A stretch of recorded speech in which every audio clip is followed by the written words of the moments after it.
오늘은 야고보서 5번째 시간입니다. 4장 1절에서 17절까지 말씀을 가지고 피스메이커로 사는 법이라는 제목으로 하나님 말씀 전하도록 하겠습니다. 독일의 철학자 쇼펜하우어가 여록과 고유라는 이게 수필집 이름입니다.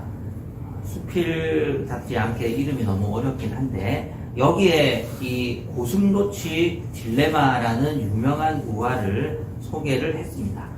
몹시도 추운 겨울날 고슴도치들이 모여서 얼어 죽지 않기 위해서 서로에게 다가가면 가시에 찔려서 괴롭고, 아파서 서로 떨어지면 추위에 덜덜 떨어서 얼어 죽을 것 같아서 괴롭고, 이러지도 못하고 저러지도 못하는 이 고슴도치 딜레마가 우리 인간관계의 거리감, 인간관계의 갈등을 잘 드러낸다라고 이야기한 바가 있습니다. 그래서 결국 이 고슴도치들은 추위와 가시 사이를 오가면서 밤새도록 고통받다가 뜬 눈으로 밤을 지새웠다, 이렇게 이야기하는데, 이 모습이 오늘을 살아가는 우리의 인간관계 또 우리의 자화상과 너무나도 닮아 있습니다. 우리는 외로워서 사랑을 찾습니다. 나는 너 없이 못 살아 라며 결혼을 하고 우리 함께 사랑하자며 교회 공동체로 모입니다. 그런데 결과는 어떻습니까? 그래서 공주님과 왕자님은 행복하게 잘 살았습니다 라고 끝나면 좋은데, 가까워질수록 상처를 줍니다. 가장 사랑해야 할 부부가 가장 아픈 말을 주고받습니다. 가장 거룩해야 할 교회가 세상보다 더 날카로운 가시로 서로를 찌르며 피를 흘립니다. 지난주 야고보서 3장을 통해서 화평으로 심어 의의 열매를 거두라 라는 말씀을 들었습니다. 우리는 정말 화평을 원합니다. 그리고 의로운 열매를 원합니다. 그러나 현실은 그렇지 않습니다. 우리 각자는 고슴도치가 되어서 서로를 찌르며 아파하며 딜레마에 고통하며 살아가고 있습니다.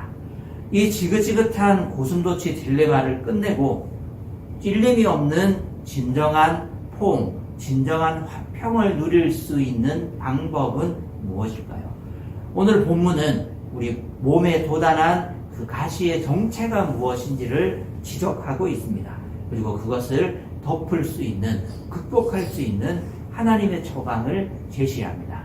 우리 함께 말씀을 나누면서 삶을 돌아보고 인간관계와 가정과 공동체를 돌아보면서 야고보서가 제시하는 그 하나님의 해결책에 도움을 받고 은혜를 받을 수 있기를 바랍니다.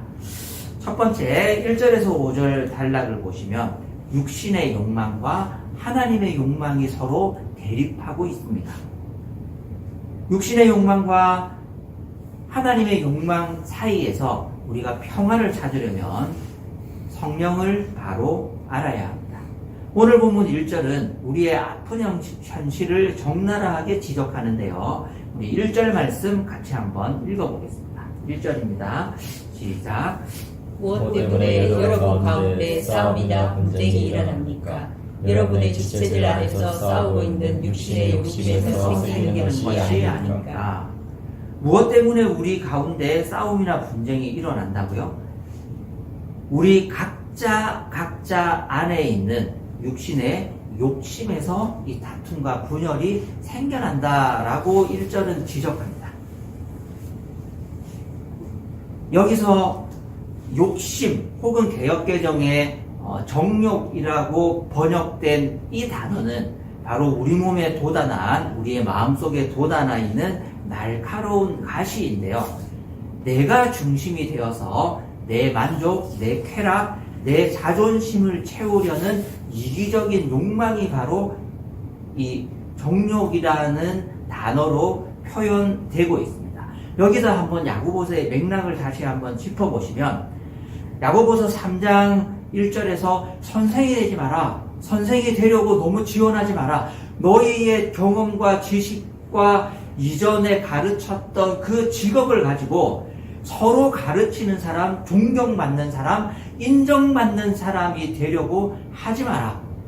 너희의 힘으로 사람을 바꾸려고 들면 어떻게 된다? 혀로 너도 다 죽고 상대방도 다 죽고 온 공동체가 활활 다 타버릴 것이다 라는 경고를 했습니다. 그리고 3장 14절에서 16절에 선생이 되려고 원했던 사람들의 마음속에 어떤 마음이 있냐면 독한 시기와 다툼과 땅 위의 지혜와 정욕적인 것들로 가득 차 있다고 지적한 바가 있습니다.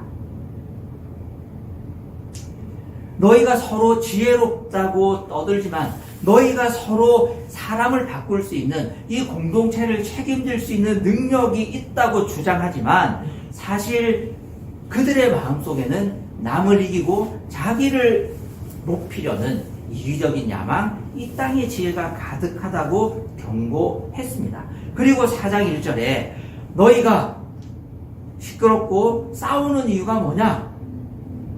그것은 바로 너희가 자아의 쾌락, 너희의 마음을 채우고자 하는 그 정욕이 들끓고 있기 때문이다.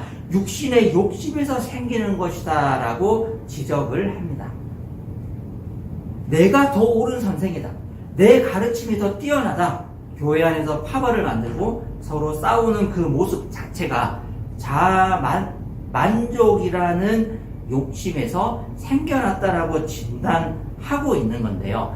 우리가 흔히 욕심, 육신의 정욕이라고 할 때 어떤 것들을 떠올립니까? 나가서 내 마음대로 놀고 내가 하고 싶은 대로 하고 내 육신의 쾌락을 만족시키기 위해서 죄를 짓는 이미지를 먼저 떠올리잖아요. 그런데 성경이 말하는 정욕은 그것만 있는 것이 아닙니다. 물론 그것도 육신의 쾌락과 정욕인데 야고보서 문맥에서 이야기하는 정욕이라는 것은 육체적인 쾌락이 아니고 남보다 더 옳다고 인정받고자 하는 욕구, 남보다 더 칭찬받고자 하는 욕구, 혹은 남보다 더 예의 바르게 젠틀하게 괜찮은 사람으로 인정받아서 내가 가르칠 수 있는 위치에 올라가고자 하는 그 욕심을 정욕이라고 말하고 있습니다. 비교 우위를 통해서 내가 남보다 조금 더 낫기 때문에 가지고자 하는 그 우월감, 그것을 향한 욕망이 바로 야고보서 문맥이 이야기하는 정욕이고 욕심이에요. 무엇 때문에 여러분 가운데 싸움이나 분쟁이 일어납니까? 왜 교회 안에 다툼이 있습니까? 왜 여러분들의 직장 안에 다툼이 있습니까? 왜 가정 안에서 화목하지 못합니까? 왜 부부 간에 다툼이 있고, 왜 부모와 자식 간에 다툼이 있고, 인간관계 속에서 가시가 돋아나서 서로 가까이 다가가려고 하면 할수록 서로 찔러대는 겁니까? 여러분의 지체들 안에서 싸우고 있는 육신의 욕심, 이 정욕에서 생기는 거예요. 특별히 내가 더 말을 못하기 때문이 아닙니다. 내가 막 나가는 사람, 막 노는 사람, 막 사는 사람이기 때문에 다툼이 생기는 것이 아니라는 거예요. 우리 안에 어떤 욕심이 있다고요? 우월감을 추구하고자 하는 욕심, 더 괜찮은 사람이 되고자 하는 욕심, 내가 더 합리적이고 바른 생각을 갖고 양심적으로 살아가고자 하는 정상적인 사람인 것을 인정받고자 하는 욕구, 그것이 바로 육신의 정욕이라는 거예요. 그것을 통해서 만족감을 얻고자 하는 욕심이 있다면 그것은 바로 육신의 정욕이에요. 꽤 수준이 높은 편이에요. 선생이 되고 싶어서 안달이 났습니다. 가르치는 사람이 되고 싶어서 안달이 났습니다. 내가 더 정상적인 사람이야. 내가 더 괜찮은 사람이야. 그래 내가 너보다는 더 합리적인 사람이야. 그것을 인정받고 싶은 거예요. 그것이 바로 육신의 정욕입니다. 성경은 더 독한 말을 하는데요. 자, 4장 2절을 보십시오. 여러분은 욕심을 부려도 얻지 못하면, 여기서 말하는 욕심이 큰 거 아니라고 그랬습니다. 욕심을 부려도 얻지 못하면 어떻게 한다고요? 살인을 하고 탐내어도 가지지 못하면 다투고 싸웁니다. 그렇다고 살인이라고까지 이야기할 필요가 있을까요? 욕심을 부려도 얻지 못하면 살인한다고 하는데 여기서는 직접 사람을 죽이는 것이 아니고 미워하고 시기하고 깔보고 업신여기는 것 자체가 하나님의 형상으로 지음받은 사람을 인정하지 못하는 것이기 때문에 형제를 미워하는 것 자체가 곧 살인이라는 그 예수님의 가르침을 떠올리면 되겠습니다. 탐내어도 가지지 못하면 다투고 싸우다가 어떻게 해요? 기도해요.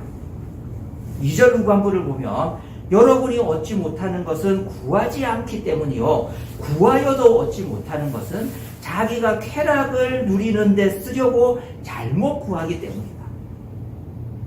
내가 이 인간관계 갈등을 좀 해소하고 싶습니다.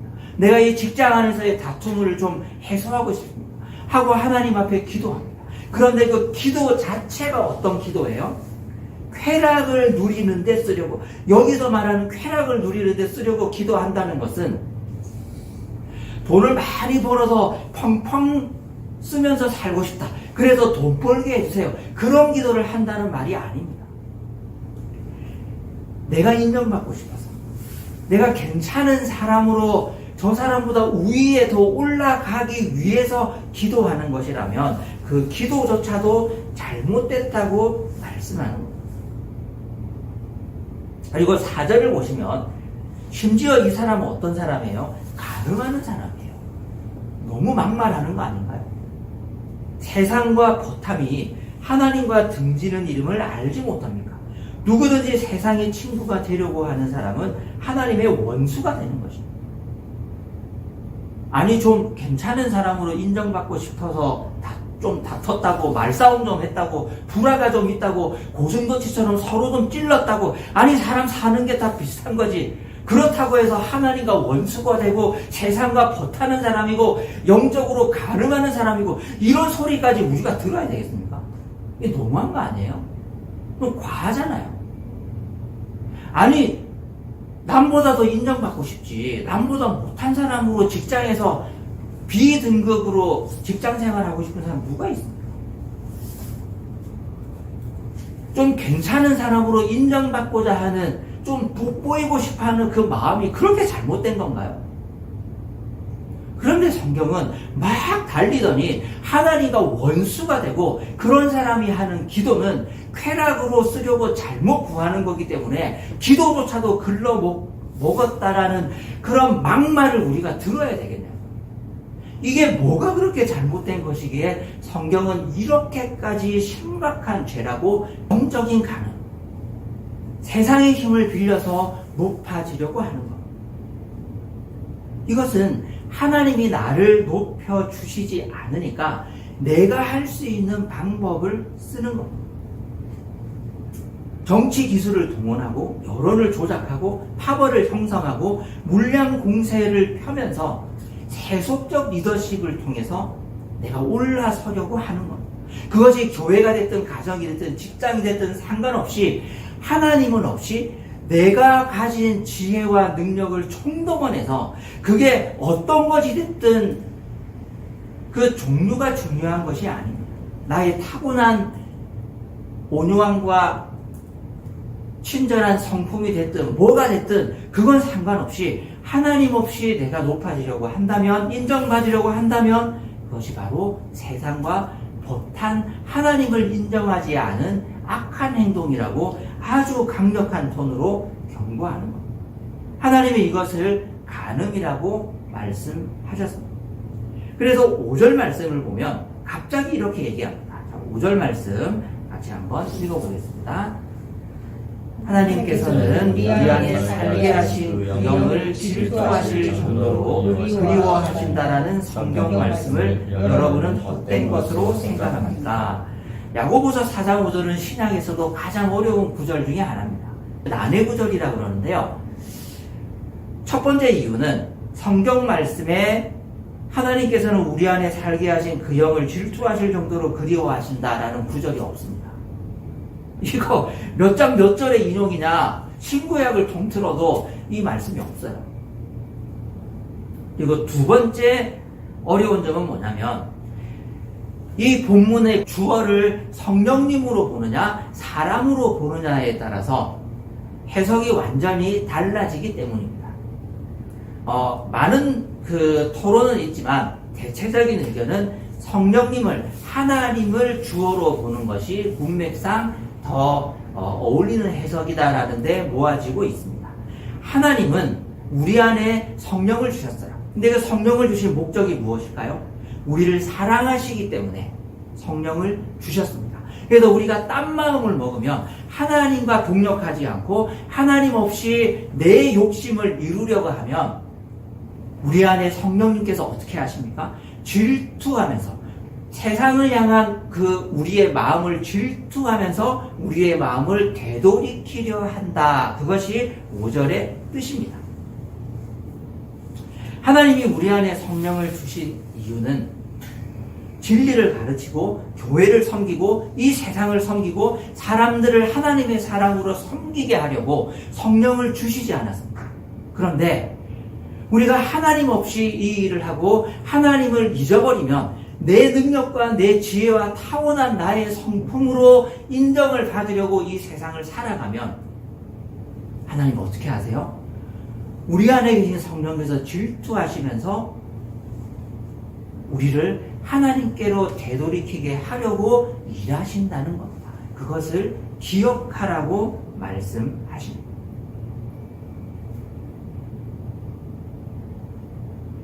하나님께서 우리 안에 주신 많은 은사와 능력이 있습니다.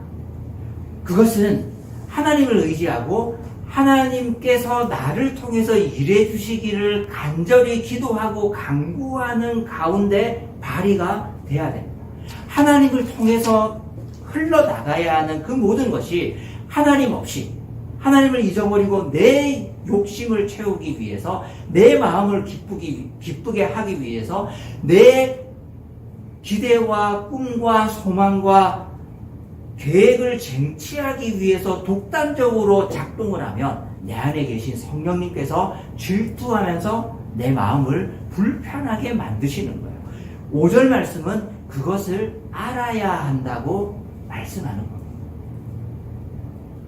내 마음대로 달려나갈 때, 내 마음대로 희망찬 미래를 꿈꾸고 계획하고 그 분명한 비전을 위해서 하나님 없이 마음껏 살아갈 때, 그거 잘 돼요. 괜찮게 살아가요. 그때 하나님은 어떻게 하신다고요? 우리 마음을 불편하게 하는 거예요. 하나님과 상관없이 내가 이렇게 편안해도 괜찮은 걸까? 하나님과 상관없이 내가 이렇게 아무 문제가 없어도 괜찮은 걸까?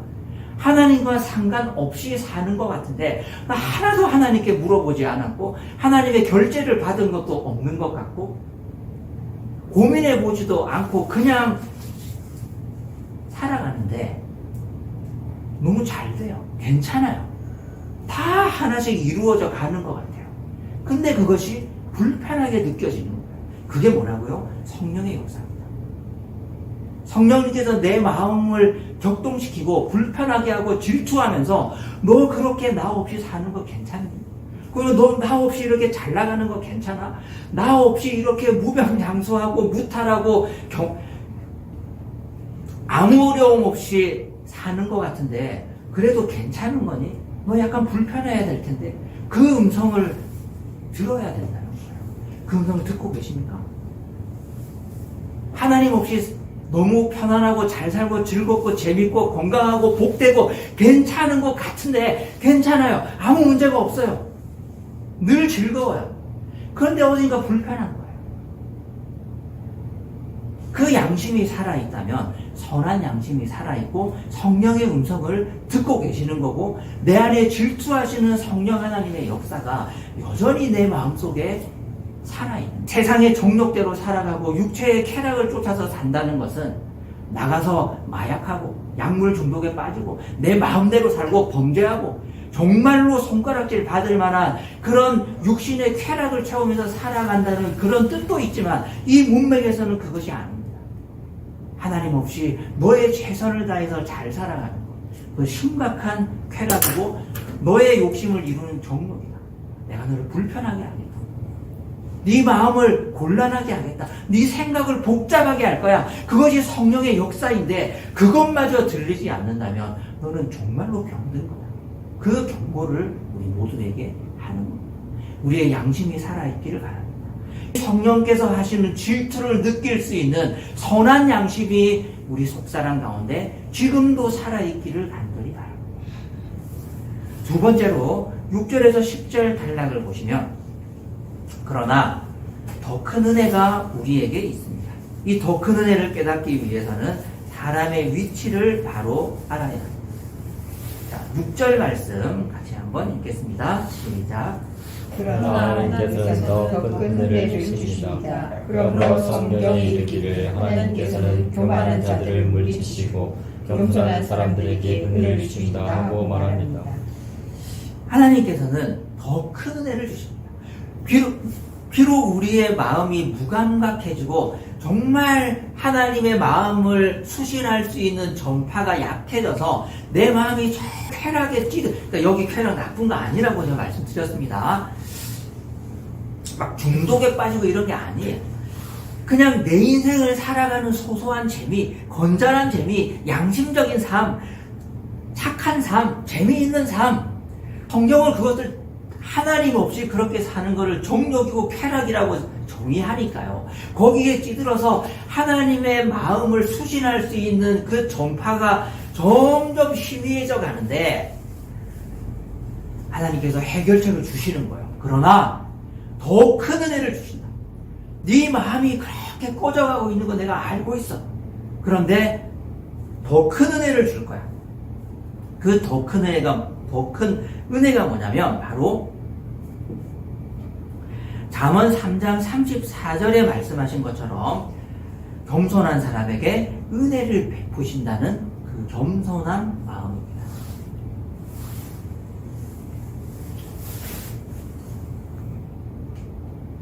그러면 겸손한 마음은 뭘까요? 겸손한 마음은 뭘까요? 아, 집사님 너무 나이가 들어도 점점 더 예뻐지세요. 어머, 아니에요. 그게 겸손한 거 아니에요. 물론 그렇게 말하는 게 매너가 있긴 하지만 아우 돈 많이 버셔서 좋겠어요. 아니요. 버는 것만큼 나가는 것도 많아서 모이는 건 없어요. 이거 겸손이라고 생각하잖아요. 제가 앞에 말씀드린 이 두 가지에는 굉장히 유교적인 우리의 사고방식입니다. 유교에서 이걸 겸양의 덕이라고도 하잖아요.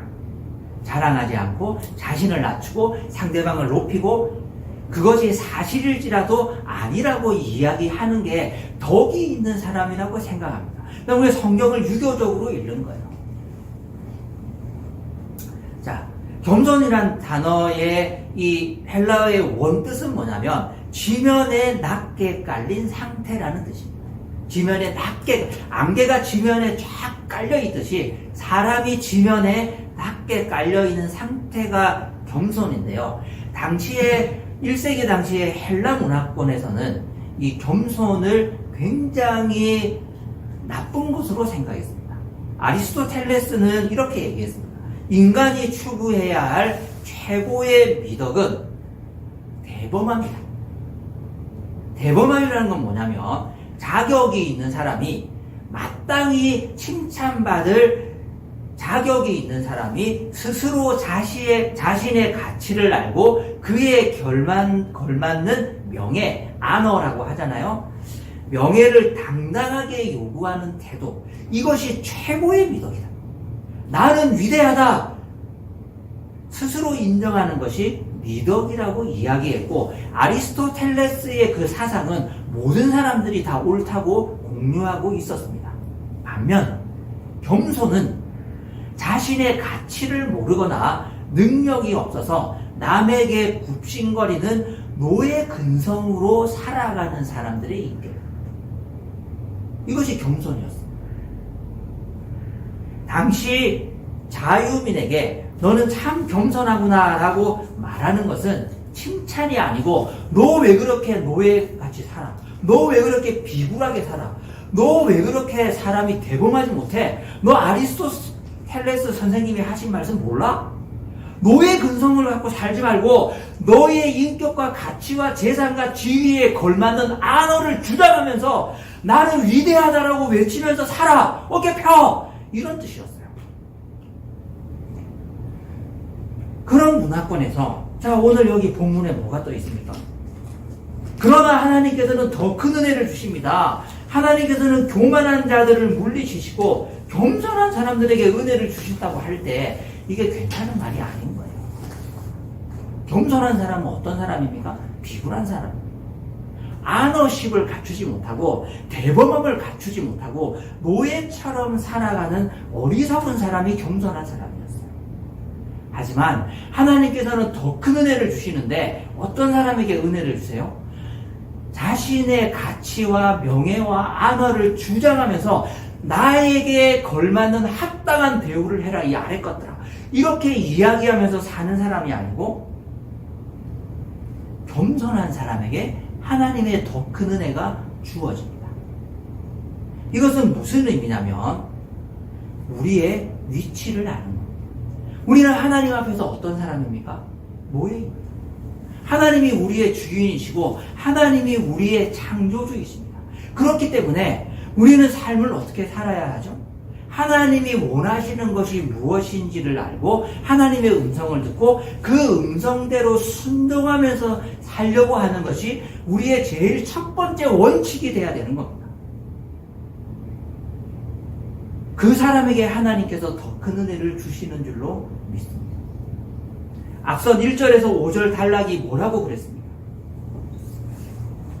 네 마음대로 자신 있게 사는 것, 네 마음대로 세상의 쾌락과 너의 꿈과 안어와 명예를 추구하고 그에 걸맞는 대접을 받기 위해서 남을 가르치려고 하고 실제로 그렇게 잘 살아가고 거기에 자부심을 느끼고 사람들도 칭찬해주고 학교를 가든 집을 가든 교회를 가든 어디에서든 인정받는 사람으로 칭찬받는 사람으로 하나님 없이 사는 것, 그거 안어십이 아니야. 그렇게 살아서는 하나님의 인정을 받지 못해. 겸손하게 하나님 앞에서 너의 신분이 어떤 줄 깨닫고 하나님의 은혜를 간구하면서 살아가야 해. 그것이 바로 더 큰 은혜를 받는 사람이 되는 길이야. 네가 어떤 신분인지를 하나님 앞에서 깨닫기를 바란다는 권면이 바로 야고보서의 권면입니다. 우리는 어떤 사람들입니까? 하나님의 은혜 없이는 살 수 없는 사람들입니다. 그래서 하나님 앞에서 자신을 낮추고 하나님을 인정하면서 살아갈 때에 주님께서 우리에게 주시는 은혜로 살아갈 수 있는 사람, 그 은혜로 꿈꿀 수 있는 사람이 바로 저와 여러분입니다. 마지막으로 11절에서 17절 단락을 보시면요, 스스로 삶의 주인이 되려고 하지 말라고 경고합니다. 그리고 두 가지를 제시하는데요. 사법권과 통치권은 하나님에게 있다고 인정하는 것, 이것이 겸손한 사람의 구체적인 두 가지 덕목입니다. 자, 11절 말씀 같이 한번 읽겠습니다. 11절입니다. 시작. 형제자매 여러분, 서로 헐뜯지 마십시오. 자기 형제자매를 헐뜯거나 심판하는 사람은 율법을 헐뜯고 율법을 심판하는 것입니다. 그대가 율법을 심판하면 그대는 율법을 행하는 사람이 아니라 율법을 심판하는 사람입니다. 사법권은 누구에게 있습니까? 하나님에게 있습니다. 그러므로 형제나 자매를, 교회를, 공동체를, 남편이나 아내를, 자식을, 부모를 심판하고 하나님의 말씀으로 재단할 수 있는 자격은 누구에게만 있습니까? 오직 하나님에게만 있습니다. 그런데 다른 사람을 심판하고 나보다 못한 사람, 혹은 반대로 나보다 너무 좋은 사람으로 판단하고 열등감을 느끼는 것조차도 하나님의 사법권을 인정하지 않고 내 기준에서 내가 판단하고 내가 재단하기 때문에 생겨나는 부작용이라고 성경이 경고하는 거예요. 서로 헐뜯지 마십시오.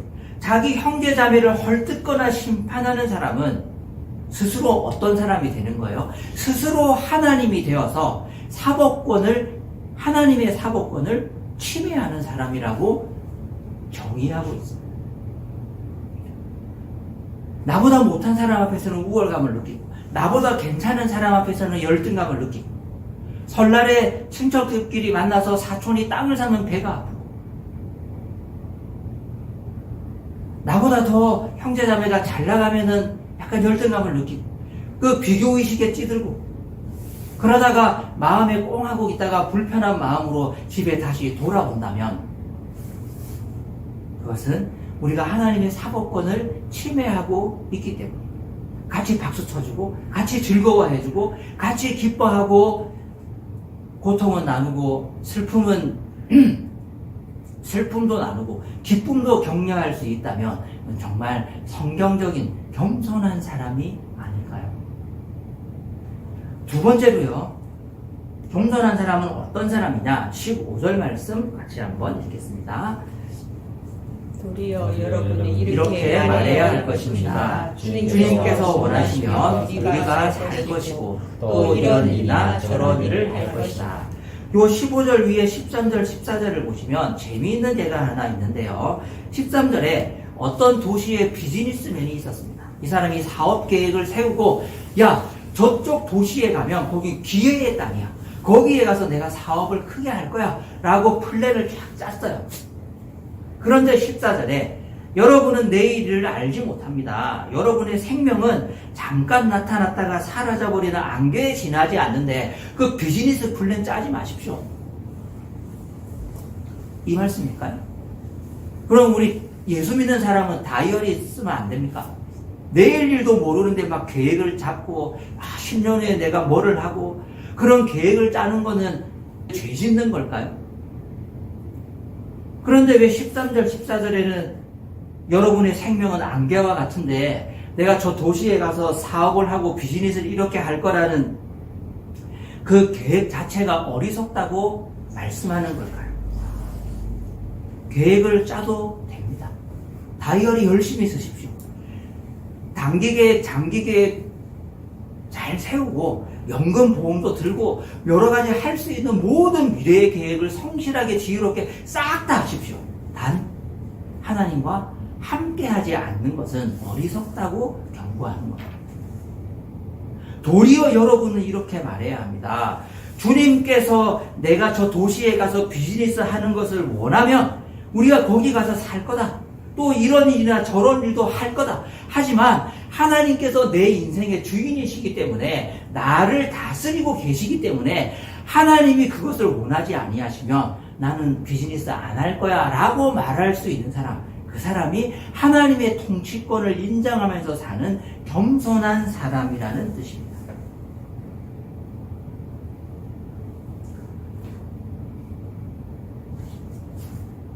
어떻게 우리가 서로 찌르지 않으면서 살 수 있겠습니까? 여기 고슴도치 2마리가 있습니다. 가시로 서로를 찌를 수밖에 없는 운명인데 그 안에 뭐가 있어요? 혹시나 뭉치 하나가 고슴도치 2마리 사이를 가로막게 있기 때문에 이 고슴도치 2마리는 추위와 가시를 동시에 해결할 수 있었습니다. 우리의 재능으로, 우리의 계획으로, 우리의 지혜로 사람을 바꾸려 하거나 서로 가르치려 하거나 서로 혀를 함부로 놀리면 고슴도치처럼 서로 찌를 수밖에 없습니다. 하지만 하나님은 더 큰 은혜를 주십니다. 그 은혜는 바로 겸손입니다. 이 겸손이라는 손뭉치가 우리 각자의 인간관계 속에 우리 공동체 안에 들어올 수 있다면 하나님의 사법권과 통치권을 인정하면서 겸손하게 하나님께 묻고 살아갈 수 있다면 그 사람은 화평케 하는 사람, 서로 화목하게 하는 그 피스메이커로서의 사명을 온전히 감당하면서 살 수 있는 사람이 될 줄로 믿습니다. 하나님께서 우리의 인생을 인도하시고 하나님께서 우리의 삶을 주관하시고 하나님께서 모든 관계들을 화평케 하셔서 회복시키시고 바꾸시고 반드시 우리의 인생을 선하게 인도하실 줄로 믿습니다. 그 선한 마음, 겸손한 마음을 가지고 화목케 하는 사명을 잘 감당할 수 있는 우리 모두가 될 수 있기를 간절히 바랍니다.